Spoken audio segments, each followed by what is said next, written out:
a parent, right? Okay, it's perfectly normal for 10 years and up. Here's just one page I want you to see here.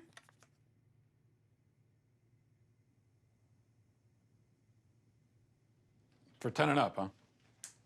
It's unspeakable what these people have done to our children.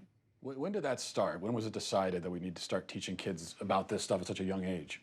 So I'll answer that with one word: Kinsey. Kinsey was a social reformer. He wanted to rid society of Judeo-Christian values when it came to sexuality. And he worked very hard to do that, and I would say he succeeded. Kinsey would be very happy with our culture today. His idea was that children are sexual from birth, that we're all inherently sexual creatures from cradle to grave. He believed that true happiness is found in a life of perverse sexual experimentation, no matter the age. What came out is that his research was fraudulent. Kinsey based his fraudulent conclusions on data he collected from convicted sex offenders and child molesters. His research was conducted in prisons, not everyday America. He also performed horrific sexual experiments on children, some under the age of 1. His most influential book, Sexual Behavior in the Human Male, contains an infamous chart called Table 34, which documents the orgasms of very young kids, including babies as young as 5 months old. But instead of suffering the consequences for his heinous actions, he was and still is celebrated by academia and Hollywood. His ideas form the foundation for sexual education in public schools today. How do we get from this to you can choose your own gender? Okay, well, now we have another very important character, and his name was John Money.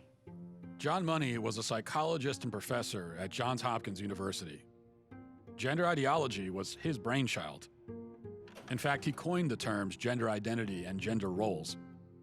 And according to Money, babies are gender neutral at birth, and ultimately environment determines whether a person is a man or a woman. Money was telling the world about his theory that a boy could be raised as a girl and do just fine, and vice versa. And so Money tried out his theory on 2 young twin boys, the Reimer twins. When the twins were 8 months old and they went to be circumcised, the first twin, whose name was Bruce, something went wrong with the machinery and his penis was burnt off. They stopped and didn't do a second circumcision on the other twin, as you might imagine. And the parents, of course, didn't know what to do. How are they going to raise this child? John Money convinced Bruce's parents to transition him into a girl.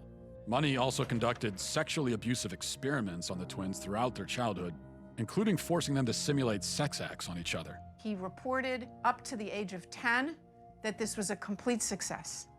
Well, wasn't true. The results were a disaster. Bruce could never fully accept his female identity. Eventually, his parents told him the truth, and he chose to transition back to a boy, taking the name David. As an adult, David spoke out about the abuse and the damage done to him by John Money. The girls would do their things with their Barbies and things like that, and that wouldn't interest me. And things such as trucks and building forts and, you know, getting to the odd fist fight and climbing trees, that's the kind of stuff that I like, but it was unacceptable, so I'd never... As a girl? As a girl, I had no place to fit in. The trauma that he and his brother and his entire family went through left deep scars. His brother died of an overdose when he was 38, and then David committed suicide. There was never a retraction or an apology from John Money. Instead, his ideas were adopted by mainstream psychology, and they form the basis of gender ideology today. Why don't more people know about John Money and Alfred Kinsey? Evidently, there are forces that don't want this information out.